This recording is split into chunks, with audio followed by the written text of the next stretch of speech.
नमस्कार दोस्तों, यह कहानी सत्यवादी राजा हरिश्चंद्र की कहानी की है। यह कहानी उस वक्त की है जब देवता धरती पर अपने भक्तों की परीक्षा लेने के लिए आते थे। सत्यवादी राजा हरिश्चंद्र स्वयं बिक गए, बेटा मरा हुआ पड़ा था और पत्नी के गला काटने की नौबत आने पर भी अपने धर्म को नहीं छोड़ा। इतनी विषम परिस्थितियों में भी राजा हरिश्चंद्र ने अपने धर्म की पालन की। अत्यंत करुणा से भरी हुई है सत्यवादी राजा हरिश्चंद्र की कहानी। आज हम हरिश्चंद्र राजा की कथा को जानेंगे, लेकिन पहले ये जान लेते हैं कि राजा हरिश्चंद्र कौन थे और उनका इतिहास क्या है। सूर्यवंशी कुल के राजा हरिश्चंद्र अयोध्या नगरी के एक प्रतापी राजा थे। राजा हरिश्चंद्र का जीवन काल सतयुग से संबंधित था। राजा हरिश्चंद्र की पत्नी रानी तारामती थी और इनके पुत्र का नाम रोहित था। राजा हरिश्चंद्र अपने वचन पर अडिग रहने वाले और सत्य के धर्म पर चलने वाले थे। राजा हरिश्चंद्र अपने धर्म की मर्यादा को कायम रखने के लिए अपने स्वप्न को भी सच मानते थे और उसको पूरा करते। परोपकारी राजा हरिश्चंद्र नित्य दान करते थे। ऐसा कहा जाता है कि हरिश्चंद्र सवेरे खाना खाने से पहले स्वर्ण, गौ, जल, भूमि, भोजन इत्यादि का दान किया करते थे। इसके पश्चात भोजन को ग्रहण करते थे। राजा हरिश्चंद्र ने सत्य के मार्ग पर चलकर अपने महल और नगरी को त्याग दिया। समय की करवट ने उनसे उनकी पत्नी और बेटे को भी छीन लिया। चलिए जानते हैं कि राजा हरिश्चंद्र और तारामती की पूरी कहानी क्या है। एक रात राजा हरिश्चंद्र को एक स्वप्न आया कि उन्होंने अपने महल को किसी ब्राह्मण को दान कर दिया था। जब सुबह आंख खुली तो वे स्वप्न की घटना को भूल गए थे। नित्य के काम निपटाकर जब हरिश्चंद्र अपने दरबार में गए तो उस दिन उनसे मिलने 1100 ब्राह्मणों के साथ महर्षि विश्वामित्र वहां आ गए। महर्षि विश्वामित्र के पैर धोकर राजा हरिश्चंद्र ने उनका स्वागत किया। राजा हरिश्चंद्र को अपने स्वप्न की घटना याद आ गई। अपने स्वप्न की मर्यादा को रखने के लिए उन्होंने विश्वामित्र से अनुरोध किया कि क्या आप मेरे महल को दान में स्वीकार करेंगे। महर्षि विश्वामित्र ने राजा हरिश्चंद्र के प्रस्ताव को स्वीकार कर लिया। राजा हरिश्चंद्र ने सभी ब्राह्मणों को भोजन करवाया और दक्षिणा देने लगे। महर्षि विश्वामित्र ने उनको रोक लिया और कहा, अब इस संपत्ति पर आपका कोई अधिकार नहीं है, इनका आप पहले ही दान कर चुके हैं। इतना कहकर विश्वामित्र ने राजा हरिश्चंद्र, रानी तारामती और रोहित के आभूषण उतरवा दिए और दक्षिणा की मांग करने लगे। राजा हरिश्चंद्र ने निवेदन किया कि मैं पहले आपको सब कुछ दे चुका हूँ, अब मेरे पास देने के लिए कुछ नहीं है। इस बात पर विश्वामित्र ने कहा कि आपने महल हमको समर्पित किया, वह दान है। हमने आपके यहाँ भोजन किया, उसकी दक्षिणा अलग से चाहिए। हम यहाँ पर 1100 ब्राह्मण हैं, कम से कम एक स्वर्ण मुद्राएं तो दक्षिणा में देनी चाहिए, अन्यथा तुम पाप के भागीदारी बनोगे। राजा हरिश्चंद्र संकट में पड़ गए और उन्होंने इसके लिए 1 महीने का समय मांगा। फिर तीनों वहां से निकल गए। विश्वामित्र ने उन तीनों को अपनी नगरी से बाहर जाने को कहा। वे वहां अयोध्या नगरी में रहकर काम नहीं कर सकते थे। विश्वामित्र द्वारा नगरी से बाहर भेज दिए जाने पर हरिश्चंद्र अपने परिवार के साथ शिव नगरी काशी पहुंच गए। काशी में पहुंचकर हरिश्चंद्र ने काम ढूंढने की कोशिश की, लेकिन उनको कोई काम नहीं मिला। विश्वामित्र का ऋण चुकाने का आखिरी दिन था और राजा हरिश्चंद्र गंगा घाट पर बैठे थे। राजा हरिश्चंद्र ने मां गंगा से प्रार्थना की, अगर मैंने अपने जीवन में सत्य धर्म को निभाया है तो आज मेरे धर्म की रक्षा कर लेना। रानी तारामती वहां आई और कहने लगी कि आप मुझे बेच क्यों नहीं देते।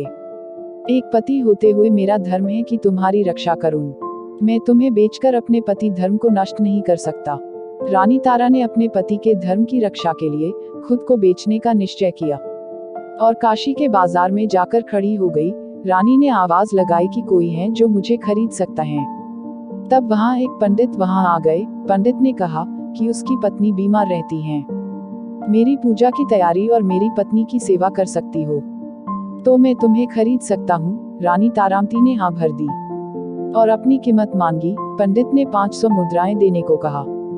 रानी ने उन 500 स्वर्ण मुद्राओं को लिया और राजा हरिश्चंद्र के चरणों में समर्पित कर दी। रानी तारामती ने कहा कि उसने अपने पत्नी धर्म को पूरा किया है, कोई गलती हुई हो तो उसको क्षमा कर दे। अब वह दासी बन गई हैं, इसलिए वह उनसे दूर जा रही हैं। इतने में वह पंडित तारामती को दर्दनाक स्थिति से बालों को पकड़कर घसीटता हुआ लेकर गया। हरिश्चंद्र ने अपनी आंखों को बंद कर लिया। वह रानी जिसके पास सैकड़ों दासियां रहती थी, जिसके लिए फूल उठाना भी भारी था, आज वह किसी और के घर चूल्हा फूकेंगी। कुएं से पानी भरेगी और दास बनकर किसी की सेवा करेगी। रोहित ने अपनी माँ को दूर जाता देख वह उससे जाकर लिपट गया। पंडित ने उसको दूर जाने को कहा। तब राजा हरिश्चंद्र ने कहा कि एक बच्चे को उसकी माँ से दूर मत कीजिए, आप इसको भी अपने साथ ले जाइए। पंडित में तारामती अभागन पर दया खाकर 100 स्वर्ण मुद्राएं में उसको भी खरीद लिया। ऋषि विश्वामित्र के वचन के अनुसार अभी 500 स्वर्ण मुद्राएं कम पड़ रही थी। राजा हरिश्चंद्र ने खुद को बेचने का निश्चय किया। काशी के बाजार में हरिश्चंद्र ने खुद की बोली लगाई। वहां आता हुआ एक चंडाल ने 500 स्वर्ण मुद्राओं में हरिश्चंद्र को भी खरीद लिया। 1100 स्वर्ण मुद्राएं पूरी होने पर विश्वामित्र के ऋण से उऋण होकर हरिश्चंद्र शमशान घाट पहुंच गए। वहां हरिश्चंद्र ने लोगों को रोते हुए, चीखते हुए देखा। मुर्दे जल रहे थे। अब से हरिश्चंद्र को यहीं पर शमशान का पहरा देना था। वहां पर अंतिम क्रिया के लिए आने वाले लोगों से कर वसूलना और कफन के कपड़े को हटाना हरिश्चंद्र का काम था। मुर्दे के साथ आने वाले चावल और पिंडदान में आने वाले पिंड को खाकर हरिश्चंद्र को पेट भरना पड़ता था। शमशान में सोना और वहीं पर रहना पड़ता था।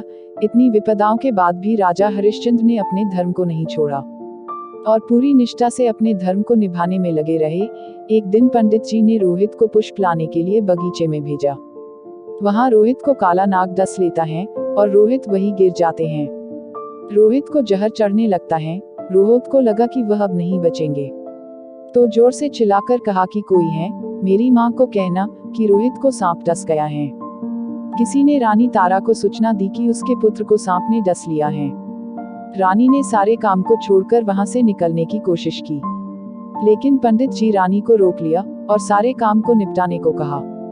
रानी तारा का दुर्भाग्य देखिए, बेटा मरा हुआ पड़ा है और वह उसके पास भी नहीं जा सकती। जब पंडित जी सो गए तब रानी दौड़कर बगीचे की तरफ गई। रानी ने रोहित को देखकर रोने की कोशिश की, लेकिन गांव वालों के डर से वह खुलकर रो भी नहीं सकी। अपने बेटे के अंतिम संस्कार के लिए वहां कोई रोने वाला भी नहीं था। रानी तारा ने अपने साड़ी के पल्लू को फाड़ा और रोहित के शव को ढका। रानी ने रोहित को गोद में उठाया और वहां से श्मशान की तरफ निकल गई। शमशान में प्रवेश करते ही रानी तारा फुट फुट कर रोने लगी। रानी की आवाज को सुनकर हरिश्चंद्र की नींद खुल गई और उठकर बोले, कौन है? राजा हरिश्चंद्र के सर पर काला कपड़ा और हाथ में एक लकड़ी थी।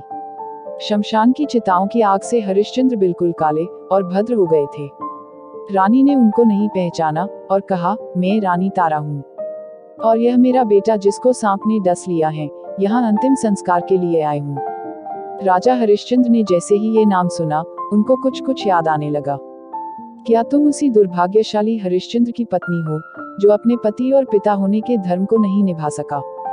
रानी ने हरिश्चंद्र की तरफ देखा तो वह अपने दुख पीड़ा को भूलकर उनके चरणों में गिर पड़ी और रोने लगी। राजा हरिश्चंद्र और रानी तारा दोनों रोने लगे। रानी ने होश संभाला और कहा, स्वामी, हमारे पुत्र का अंतिम संस्कार करना है। राजा हरिश्चंद्र उठकर खड़े हुए और बोले, यहाँ अंतिम संस्कार करने के लिए तुम्हें पहले कर देना पड़ेगा। रानी ने कहा, मेरे पास देने के लिए कुछ भी नहीं है। राजा हरिश्चंद्र ने रानी को कह दिया कि बिना कर के वह यहाँ अंतिम संस्कार नहीं कर सकती, वह चाहे तो इसको गंगा में डाल सकती हैं। रानी ने अपनी साड़ी के पल्लू को फाड़कर हरिश्चंद्र को सौंपते हुए बोली, इसके अलावा मेरे पास देने के लिए कुछ भी नहीं है। रानी का पीछा करते हुए गांव वाले लोग वहां आ पहुंचे थे। लोगों ने रानी तारा पर इल्जाम लगाया कि वह गांव से चोरी करके यहाँ आए हैं। चंडाल ने हरिश्चंद्र को तलवार थमाते हुए बोला कि इसकी गर्दन काट दो। तलवार को हाथ में लेकर राजा के हाथ रुक गए थे। रानी तारा ने कहा कि आप अपने हाथ रोकिए मत, ये आपके मालिक का आदेश है। पत्नी अगर चली गई तो वापस आ सकती है, बेटा भी आ सकता है, लेकिन अगर एक बार धर्म नष्ट हो गया तो वापस लौटकर नहीं आ सकता, इसलिए आप अपने हाथ रोकिए मत और मेरी गर्दन काटिए। समय की ऐसी करवट को देखकर पत्थर भी रो पड़े। तो फिर भगवान को तो वहां आना ही था। भगवान वहां आए और उन्होंने राजा हरिश्चंद्र के हाथ को पकड़ लिया। राजा हरिश्चंद्र ने देखा कि भगवान स्वयं उनको रोकने के लिए आए हैं। राजा हरिश्चंद्र उनके चरणों में गिर पड़े। भगवान ने उनको उठाया और गले लगाया। भगवान ने कहा, बहुत हुई तुम्हारी परीक्षा, तुम परीक्षा में सफल हुए, तुम एक सच्चे सत्यवादी राजा हो। राजा हरिश्चंद्र ने भगवान से कहा कि क्या आपको मेरे धर्म पर विश्वास नहीं था, जो आपने इतना खेल रचाया? भगवान ने कहा, कि मुझे तुम्हारी सत्यता पर पूरा विश्वास था, इसलिए मैंने तुम्हें चुना। तुम सत्य की परीक्षा में पास हुए। तुम्हारे जैसा सत्यवादी राजा न तो आज तक हुआ है, न आगे कभी होगा।